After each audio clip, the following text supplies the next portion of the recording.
Hello, everyone. I'm pharmacist Michael, and today I have a very special guest. This is just Britt, and we're going to talk about a lot of different things, but we're going to start out with her podcast. Hi, Britt. Thank you for coming in. Hi, thank you for having me. Thank you. A lot of people they say, "Oh, I have a pod. You should totally come on my podcast." And I'm like, "Yeah, yeah," and you never hear about it. I talk to you on what, like Monday. You're like, "We're doing it Wednesday." Yes, that's right. I love it. And I want everybody to know that I'm Britt's favorite pharmacist. I just You want to are. make that clear. Hi, Twinkie. Welcome in. If you have any questions for Britt as you come, we're going to talk about a lot of different things here. Like I said, we're going to start with her podcast. So what is your podcast about? Why did you start it? Who did you start it with? How did you decide to do it? Yeah, sure. Well, my podcast is called the Unique Pair Podcast. It's on Spotify. We're trying to get on Apple Music, but right now we're just on Spotify and Spotify for podcasters. Um, the podcast is myself and my friend Terry, who we have never met in real life. We literally met on TikTok about a year ago, and we've been the best of friends ever since. Um, I can't wait to hug her one day. So that's going to be exciting. But yeah, so on the podcast, we mainly talk about mental health and just life experiences. Because one thing that I've learned in 33 years of my life is to laugh at myself. And so if I can talk about something that I did, which at the time was earth shattering because I'm dramatic anyway, if I could make myself laugh about something that I did, I just don't want anybody to feel like they're alone going through something. So I went through it. I'm funnier because of it. So that's a thing. You know, I got superpowers, all type of superpowers that come with trauma. Don't worry about it. But we started it because, as you can see, I am a talker. When I was a kid, I wanted to be Oprah just because I wanted to have a talk show. And so that's what we're doing. Well, a podcast is the first step towards that. So you might make it. You might make it. So you like to laugh at yourself. You like to talk about mental health things. What about you makes you laugh the most? um, I don't take myself too seriously. I struggled with mental health for a long time, so everything was pretty much urgent. Everything was a problem. And I just sat and I thought, I was like, you know what? Life can't be this way. You know, life can't just be problems and sadness and it just can't be that way. So I find little things to laugh at. One of the things I laugh at the most about myself is the fact that I talk a lot and sometimes I don't know when to be quiet. And that's really funny to me because I have no idea, but it just makes me giggle. Okay, so you said that were you depressed? Oh yeah. Okay, so how did you cross the line from being depressed to being a bubbly, laughing person who doesn't look Um, depressed at all? it has a lot to do with my son. I was a teenage mom. I had my son when I was 17 years old. 16 when I got pregnant, 17 when I had him, and he that child literally saved my life. He really did. At first, I was more jealous of all my friends that got to go off to college and things like that. So that's where the depression set in because I'm alone during this whole thing. I was a single mom too.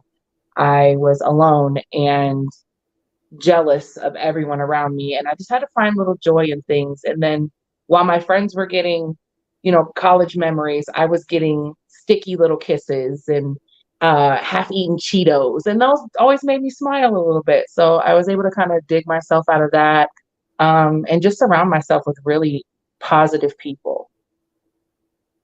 Did you do that on purpose or did it just happen? With the positive people, Yeah. it just happened. Okay, you were lucky. Yeah, the more I started to think better, the more I started to think more positive, and the when I would find that little glimmer of hope somewhere and latch onto it, people would just come. The positive people came in. You still had some negative Nancy's in there that would try to tear you down or bring you back to that negative space, but just walk right around them and remember you're here to have a good time. That's right. That's right. And I think for some of us, it's not that simple, but for a lot of us, it is. It's how you look at life and how you think about everyday things. Yeah, If it's raining outside, is that really the end of the world? Probably not. If it's right. cold outside, is that the end of the world? Probably not. If there's a lot of traffic, you got to start looking at things that are less than ideal as opportunities to maybe listen to music that you love or dance in the rain or Yep. something, right? So I think that that's good that you were able to do that. And then what else do you use? What do you use for coping mechanisms if you start feeling anxious or depressed? Um, Honestly, I like to write.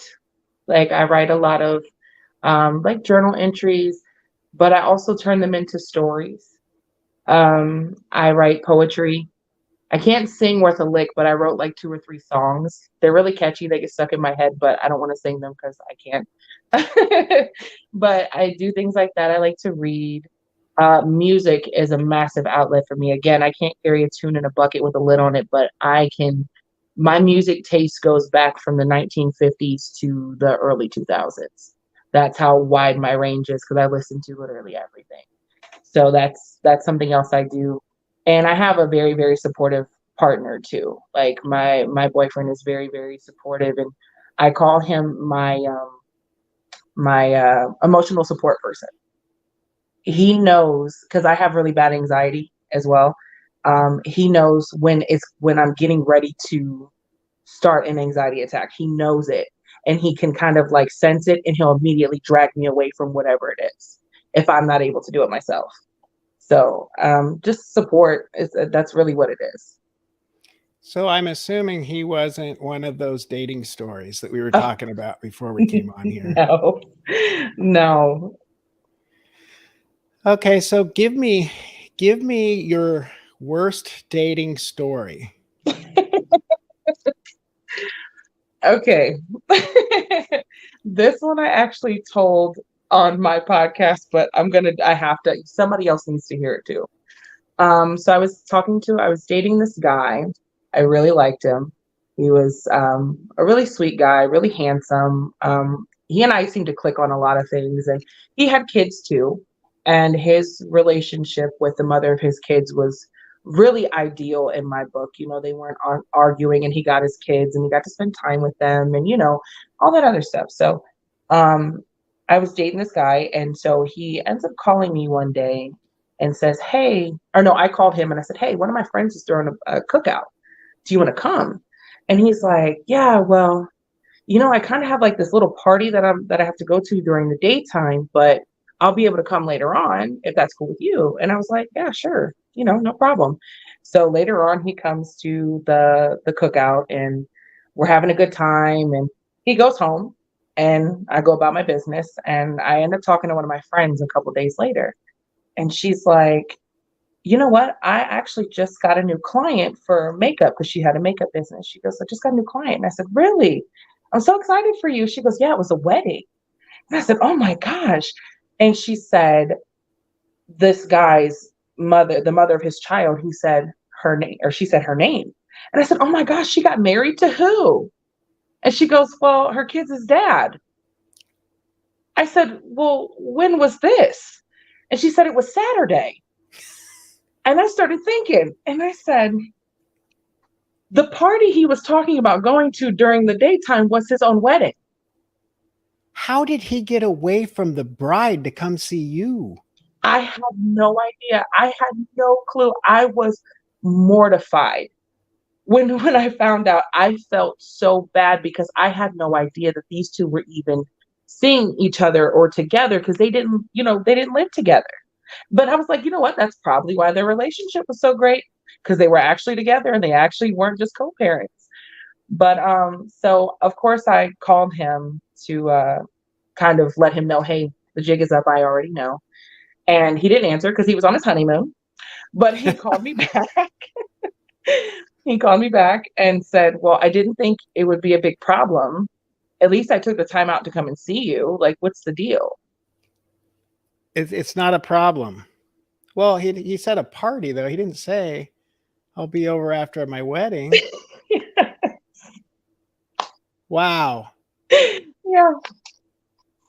And about a year later, I get a message on Facebook because Facebook connects everybody. I get a Yeah. message on Facebook saying that he's so sorry for the way that he treated me. I am his one that got away, and he should have married me because he's filing for divorce right now. So did you call him back? No, I didn't even No. respond to the message. Oh. Okay. Absolutely not. Oh wow. Why? So he can leave out on our wedding if we get married? No, I'm okay. Well, you might not. It's just weird that she would not know that, because most people when they get married, they kind of spend that whole day with whoever they're married to, don't they? I I think think, so. yeah, I don't think they stray away. Oh, I'll be right back in 4 hours. You know what I mean? That just Because seems he was at the cookout for hours. So it's not like wow. he went to go get ice or something. Like he was at the cookout for hours. The only thing that made it even better is if he would have brought her with him. That would have made the story a little bit better.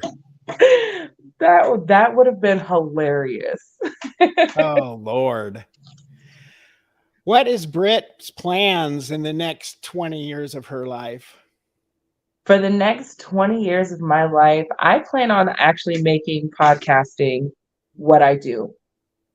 I think that I talk a lot and I've been through enough that I can actually spread just a little bit of knowledge to some people that might need to hear it, or, maybe just make somebody laugh. I used to want to be a stand-up comedian when I was probably about maybe 10. And then I realized that the audience isn't quiet when you're up there.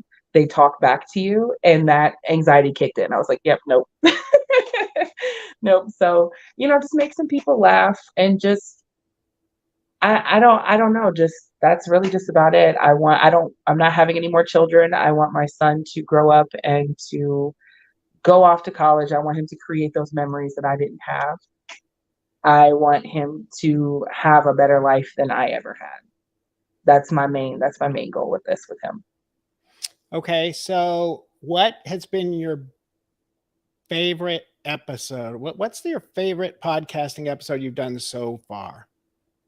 My favorite one. It's like asking me to pick a favorite kid. No, I'm just kidding. um, I think my favorite would probably be the very first episode we did. It was about boundaries, setting them, and being okay with the fact that you set them. I think it's my favorite, one, because it was our very first, and two, because I think it's something that a lot of people struggle with. And I was happy to be able to kind of put that out. So if someone was thinking of saying no or setting a boundary and they felt like a bad person, they're like, no, this loudmouth chick that won't stop talking on this podcast told me it was okay. So I'm going to go with that. So how do you know if you need to set boundaries in your life? For me, it's all about, I want to say, protecting my peace. And I will do and do and do for people, and I don't expect anything in return. I don't. I have the biggest heart on the whole planet, but sometimes people see that and they take that and they use it, and they will use you all up and leave you high and dry. And that was actually a problem that I had. I want to say in my 20s, I had that problem. I wanted to be the best friend, the good friend, and I was around a bunch of people that used me up until there was nothing left. So I think it all comes with age, knowing the type of people that you want to have around you, and just knowing when those signs start to come up. When you're like, okay, nope, I need to set a boundary right here because you are stepping over this line a little bit too much. And I think that's when it's the most appropriate, to do it without doing it immediately, because that person might not know. They might not have those intentions. Right. And what did you tell them to do? How did you tell them to do it? How do you set boundaries if you don't know how? Yeah, I just tell people, if something is making you either physically or just mentally uncomfortable, or if it's putting you all the way out. I used what, moving, Now that I'm in my 30s, I'm not moving myself. I'm not. Do you remember in your 20s you would help people move Oh in yeah. exchange for pizza and beer? Yeah. Oh yeah. I'm too old for that. I'm chubby. I got bad knees. We're not doing that. Just hire Right. movers. You're 30. Yeah. But people will do, they will take from you until they can't anymore. And one of the things that I said on my podcast was the only people who get upset with you for establishing boundaries are the people who capitalize when you didn't have any to begin with. So if people would just be honest when they say things, instead of asking you for this small favor, they just be honest. I want to use you for a little bit. No, I can't use you, and I'm mad because I can't use you.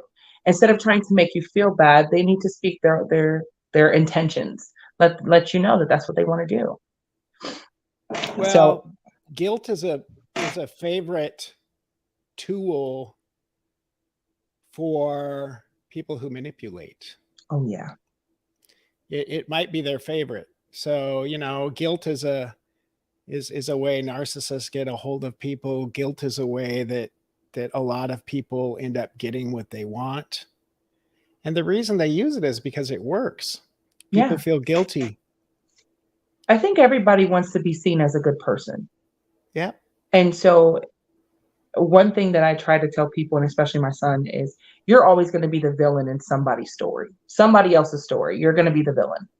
And that's not because you are a bad person. It's just because you may have set a boundary, or you may have told this person no to something and it made them angry, or they needed to blame something on someone else. And now that person is you. And you have Right. to take that. Yep. Well, you don't have to take it. You just kind of just let them tell that story. Don't even defend yourself. The people that really know you will know that you're not a bad person. That's right. And I think that's why guilt works, is because we all want to be seen as good people.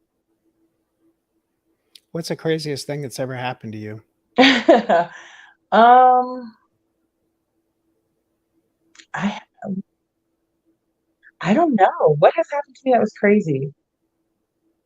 Oh, I got to tell my life story or I was asked to tell my life story to Tyler Perry, and I did it. Really? Yes. And you didn't? I did not. No. Why did you turn that down? Um, I was a server at a restaurant. And Tyler Perry. I live in Georgia, so a lot of and the restaurant I worked at was in Atlanta. So everybody came in, celebrities came in all the time, and Tyler Perry, one of the nicest human beings I have ever met in my entire life, came into the restaurant late one night. And he goes up to me at the front desk and he goes, "Hey, is that back area? Can I sit back there?" And I said, "It's kind of closed, but we're slow. I can take you back there. Don't worry about it." And he goes, "Okay, fine. Well, this is what I need. I just need this to drink, this to eat, and give me my check, and I won't bother you for the rest of the night." And I said, "Okay, well, it's not a bother." And so as I walk by and I, check on him, I crack little jokes with him, and I just let him go about his business because he was working. And he went to leave. And he goes, "There's something about you. You got a story to tell. And I know it's great." And I said, "Yeah, well, I would love to tell you the story, but I don't want to see it in one of your movies. So I think I'm going to keep it to myself." He thought it was the funniest thing on the whole planet. And I was like, and I can't afford to produce the movie myself. So Wow, that's a good one. yeah, that's the craziest thing I think that ever happened to me, was meeting him. And actually, like, he's a really humble and nice guy. Who else did you meet at that restaurant? Um, I met Usher. He's actually shorter in person, which is weird. I met Tyrese. Um, who else did I meet? A bunch of people from like what show? The show, The Haves and the Have-Nots. I Oh, I my don't know my who that son is. knew who they were because I told him, and so he used to watch that show with his grandma. But I Yeah. met some of them. Tyler Perry, of course. I got close to, but didn't get a chance to meet Mariah Carey. Oh, wow. Yeah, I got close to, but didn't get a chance to. Yeah, I think that's just about it. I think Lloyd. Yeah, that's it. Do you live in Atlanta? I don't live there close to there anymore. I actually live in the middle of nowhere. But you're still in Georgia? Yeah. So Yeah, I even moved. Georgia has places that are in the middle of nowhere. Oh yeah, it's I can't say it's the middle of nowhere, but it's the country for sure. Okay. About 4 or 5 streets over, they have horses. There's some cows up the street, and just hang out back there. My sister used to live about 10 minutes away from me, and chickens used to get into her backyard. She had a fenced in Wow. backyard, but somehow chickens just kept getting in there. But yeah, I live in the middle of nowhere for a couple of different reasons, but the number one being when we used to live super close to Atlanta, there was a bus that you could take from right in front of our apartment straight to downtown Atlanta. The bus didn't stop anywhere. It was a one stop shop. My son was getting older, and I didn't want him to have that direct access to the city because these teenage boys will go into the city of Atlanta, wreak havoc, or get into some trouble or get into something, and then, try to catch the bus back. And so we didn't want him having that access to the city without us. I don't blame you. There, the cities have their good sides. There's a lot to do there, but there's also a lot of ways to get in trouble when you're younger. And Yeah. Yeah, I don't want my kids down there. That's for sure. I just can't even imagine Joshua in a city. Yeah, I've been to downtown Atlanta, but it was only to go somewhere. Like I was going there with a purpose. We went to the Fox Theater to go see Wicked. That was the only reason why we went down there. We went to a restaurant afterwards. That was like it had a direct destination, but as far as like going down and just walking around, I've never done that. And I've lived here for about 14 years. What's the most intense podcast you've done? It was episode number 5. It's called You Are Not Broken. It was with one of our good friends, Ski. We also met him on TikTok as well. He works in the mental health field, and that was actually about suicide prevention, things like that. Suicide is very near and dear to my heart. My very best friend ever since I was a little girl, she committed suicide about 10 years ago.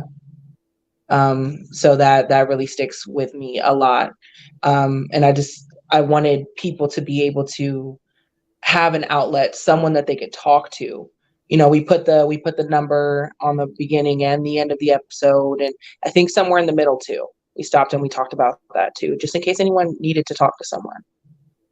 So what is your advice to someone who even thinks about suicide?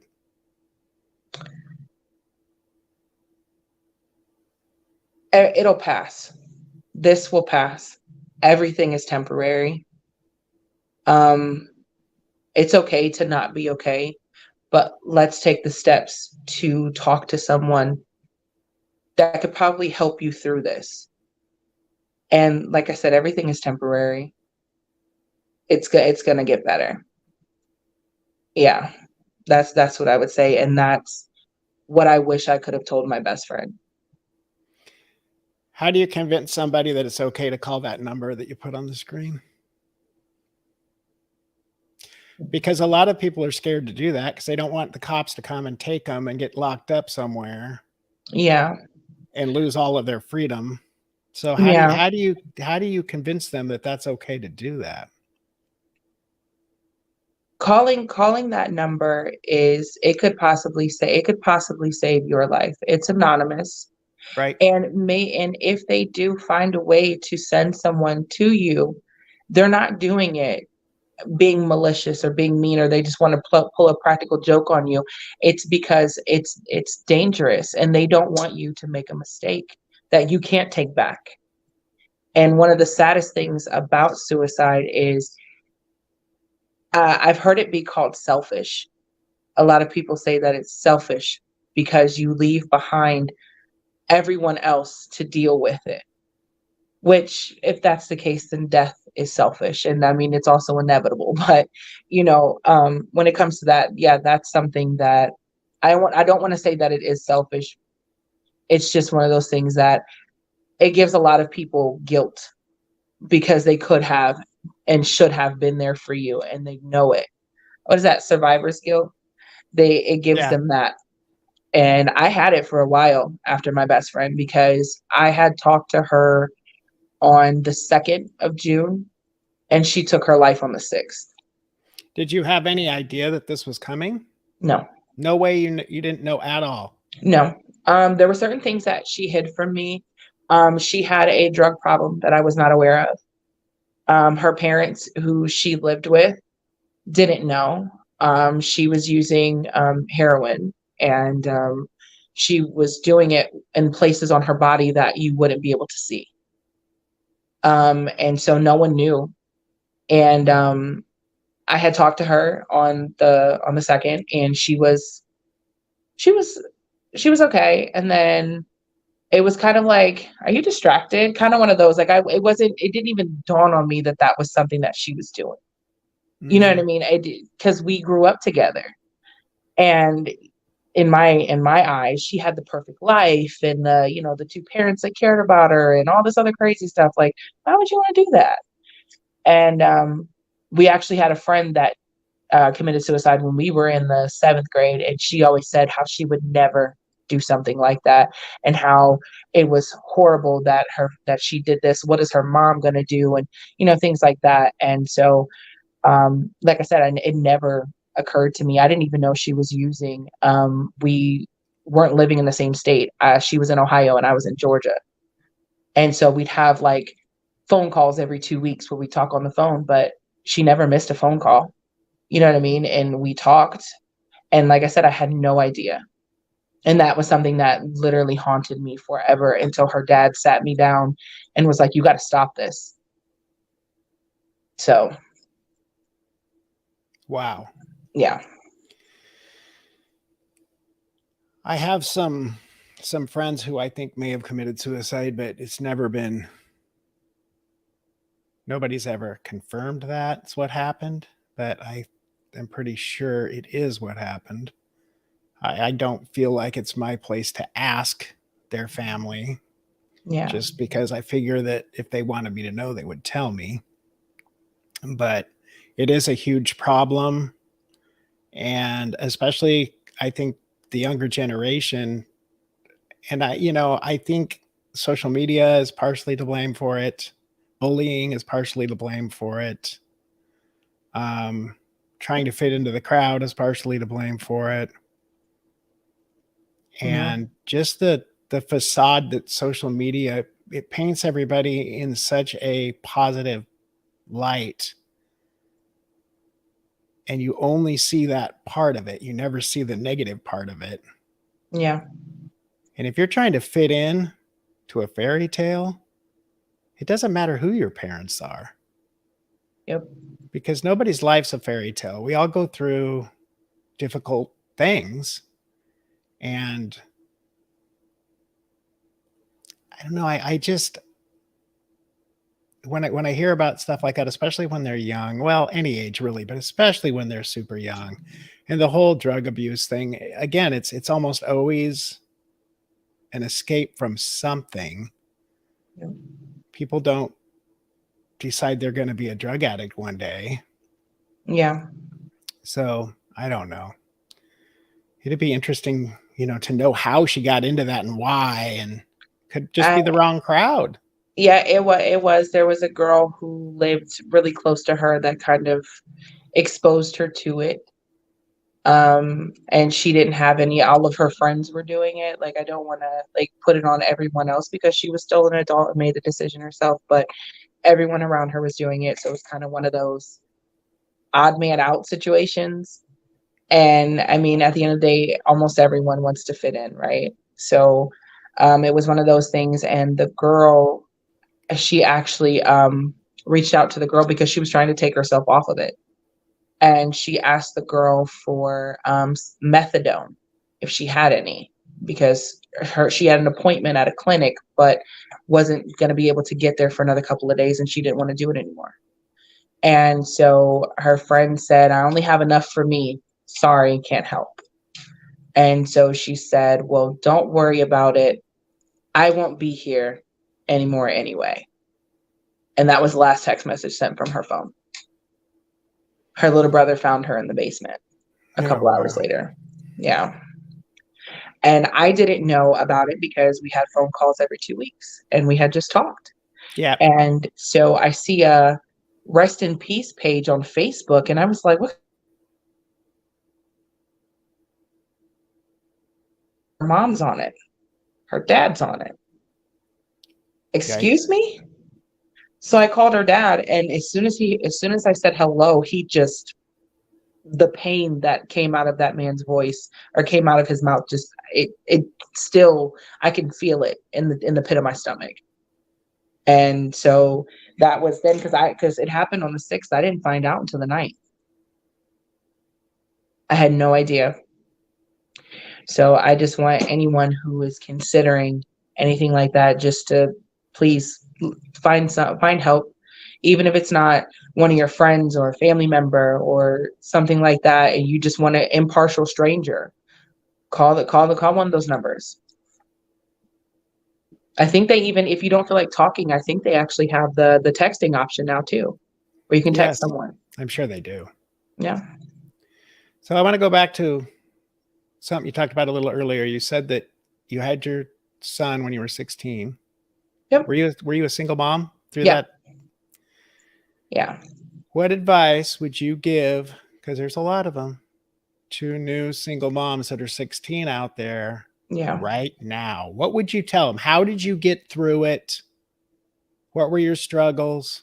I came to terms with the way I felt, I want to say about 3 years ago. It took me that long. It took me that long to come to terms with it. Wow. I Half of your spoke. life. It took you half of your life.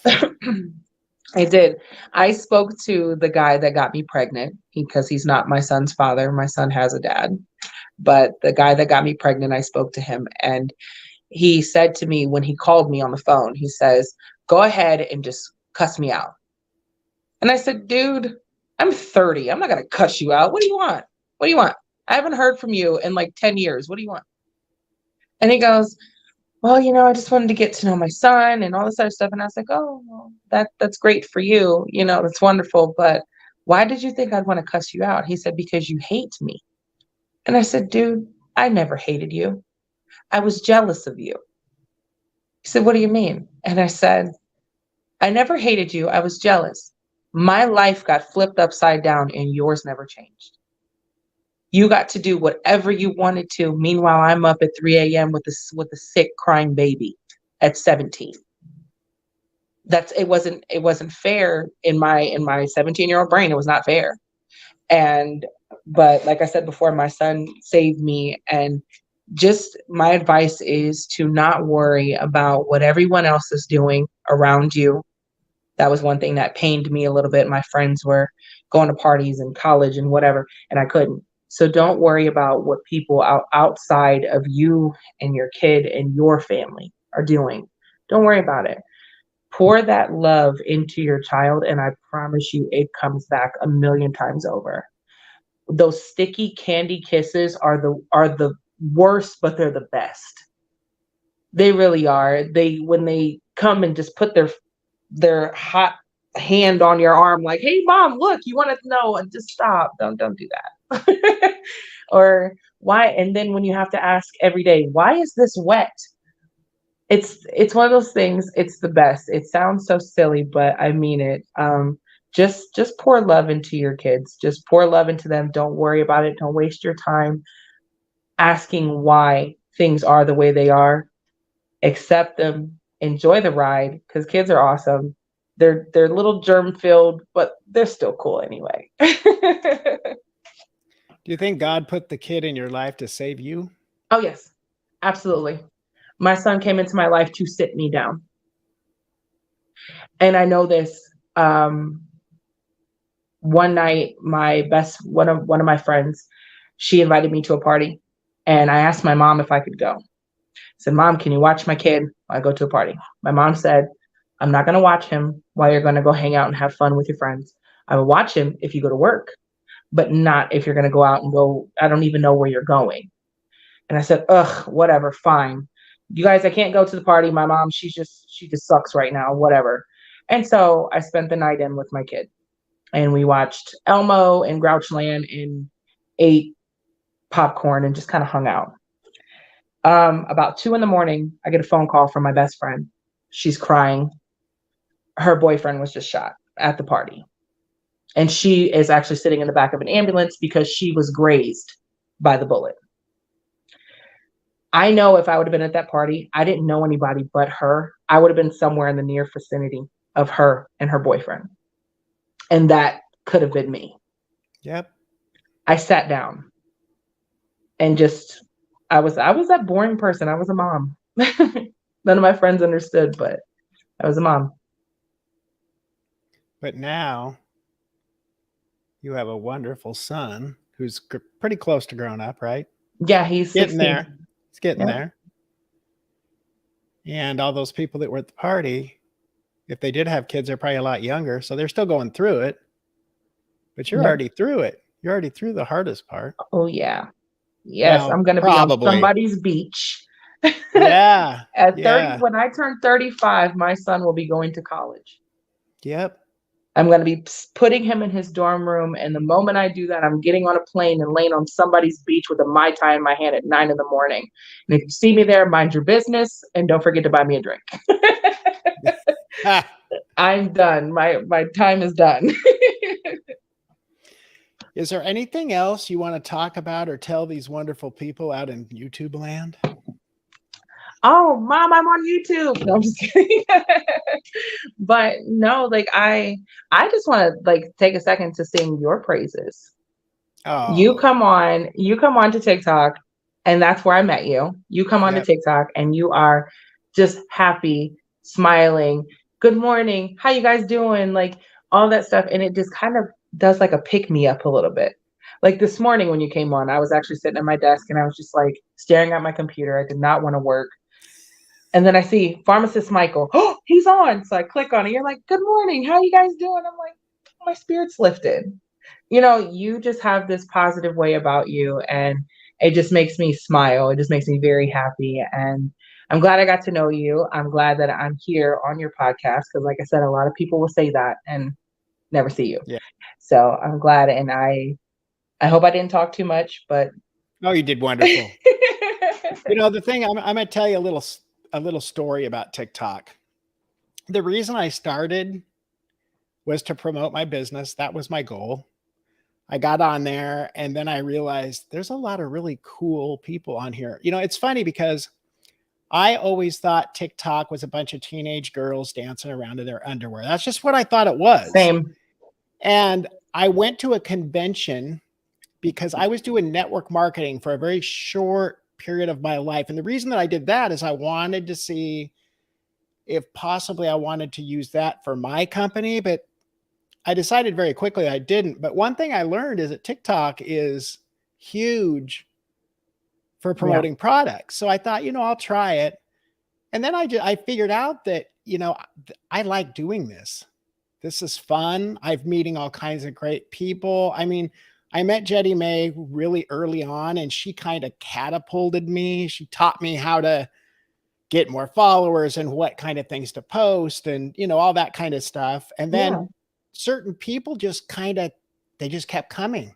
Every time I went live, they'd be there. And I thought, man, this is really cool. And of course, throughout the couple of years I've been on there, some of them have left and more have come, but there's some that are still there from the very beginning. Yeah. So, I always say that about my lives is I don't have as many followers as you. Oh my gosh. I went to click on your profile and I was like, whoa, wait a minute. But I don't have as many as you. But when I go live, the same 5 or 6 people show up and they're there. Yep. It's always the same ones. I get maybe about 10 people total, but it's always the same people. And I love that. I love being in lives where the chat isn't going absolutely haywire. Because your comment, I want to be able to read what people are saying to me because that's why I'm here, right? Yep. So that's one thing I can say about your lives. Even when the comments are going like this, you're like, okay, let me go back up really quick. Somebody said something. Well, that's what the mods are for. So they will see things that I miss and tell me so-and-so's got a question, because when there's, I've had 700 people in there before and there's no way you cannot keep up with 700 people. It's just impossible. Yeah. So, but you're right. That is a difficult thing because then they, they don't, a lot of these people have never been a host before. So they have no idea what you're seeing and they don't realize, they think you're ignoring them. Yeah. Which annoys them because you're answering other people's questions and not theirs. And then sometimes TikTok doesn't let whatever they're asking go through, especially if there's a drug involved. It just blocks the whole thing. So I never get to see it and neither does anybody else. Yeah. So trying to explain that to them can be difficult. But it's either that or Peppa Pig. Peppa Pig. Yep. Peppa Pig gets blocked and I don't know why. My sister was in my chat and she was talking about how my nephew was watching Peppa Pig and her comment got filtered every single time. It's probably the pig part, I bet.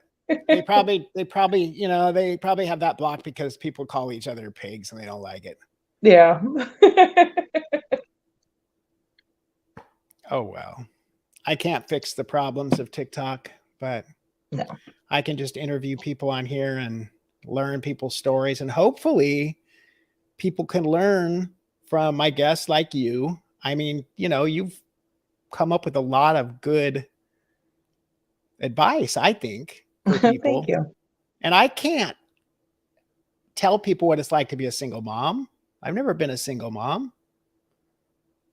Yeah. I've never had a guy get married and come to my party. So yeah. that's wow. Yeah, it's wild. I never met Tyler Perry either. Right? I'm gonna put him in the description section of this video though, because people probably come on. Single mom, suicide, Tyler Perry, and a married guy at a barbecue. Yeah. And a boyfriend that shows up to a date on his wedding day to somebody else. Wedding day / barbecue. That's it. Yeah. People ask me, what's the most interesting interview you've ever done? Guess who's going to win? You. Yes, Mom, I made it. Yeah. And if Tyler Perry's watching this, I wish she would have told you her story, because that's a movie I would have liked to have watched. No, I'm actually writing a book about it. Okay. So I didn't want Tyler to beat me to the punch. God, that'd be funny. You should send it to him. Oh, I want to. Say, remember me? I'm the one that was in that restaurant. Yep. I'm the one that got away. Yes, I'm Tyler's one that That's what it's going to say on my headstone. Mother, wife, sister, Tyler Perry's one that got away. That's awesome. That's awesome. Yeah. No, but I plan on sending it to him after it's finished. I think that's my problem. I think I have a little bit of ADD situation here too. I get hyper focused on one thing and then I'm like, ooh, sparkly. Let me go over here and I'll focus on that. I know. And you know what? I think a lot of people do that. I do that too. I've got so many projects going right now. I can't even, I got the podcast. I got this. I got the business. I got the videos from YouTube. Yep. You can only do there's only so many hours in a day. Yep. But I've decided I'm sticking with YouTube. I mean, I stuck with TikTok for a long time, but YouTube just seems more business friendly to me. Yeah. And that you can do stuff like this. You can't, now TikTok gives you 10 minutes, but still I can't interview somebody in 10 minutes. We've been on here for 45. Yeah. You can't, it's really hard. You'd have to have episode 1, 2, 3, 4. And I just don't. Yeah. I don't know. I mean, I love TikTok. Don't get me wrong, but it's more for short, funny Joshua videos in my case. I've noticed since watching TikTok, my attention span has gotten a little shorter too. Yeah. Because the videos, they're just so quick, they get to the point. And I was like, yep, that's it. Yep. Yep. Yeah. Yep. I think that'll happen. But the thing that it's really good for is zoning completely out of your world. I mean, you can use it as a coping mechanism as long as you don't let it suck up all your time. Because you know as well as I do, you can sit there and think it's been 5 minutes and really it's been 2 hours. Yeah. And you've got nothing done. You might have seen some cool stuff, but you still got nothing done. So I try not to let that happen. I've had one of those. When did you get home? Or why are you home so early? Mom, it's 4:00. Really? Yep. I'm like, oh, I swear it was 1:25 when I sat down. Yeah. Yeah. Okay, Britt, thank you for coming on. I really appreciate you. Thank you for having me. This was fun. We've been talking for 45 minutes and I swear it's only been 5. Yep. It Yeah. is fun. Yep. Yeah, you're truly amazing. I want you to keep doing what you're doing because it is plan on. affecting so many people and it's touching so many people. I hope you find $200 on the sidewalk today. And I really do. I hope you have a great day today. Okay, and I will see you in the morning, if not before. I'll be on here in a little bit. Yes, I will be here. Okay. All right. Thanks, Britt. Thanks. Well, I missed the name of her podcast. I'm going to figure out what it is. I'm going to put it down here in the description section of this video so you guys can listen to her whenever you want. I'm Pharmacist Michael. Be happy and be healthy.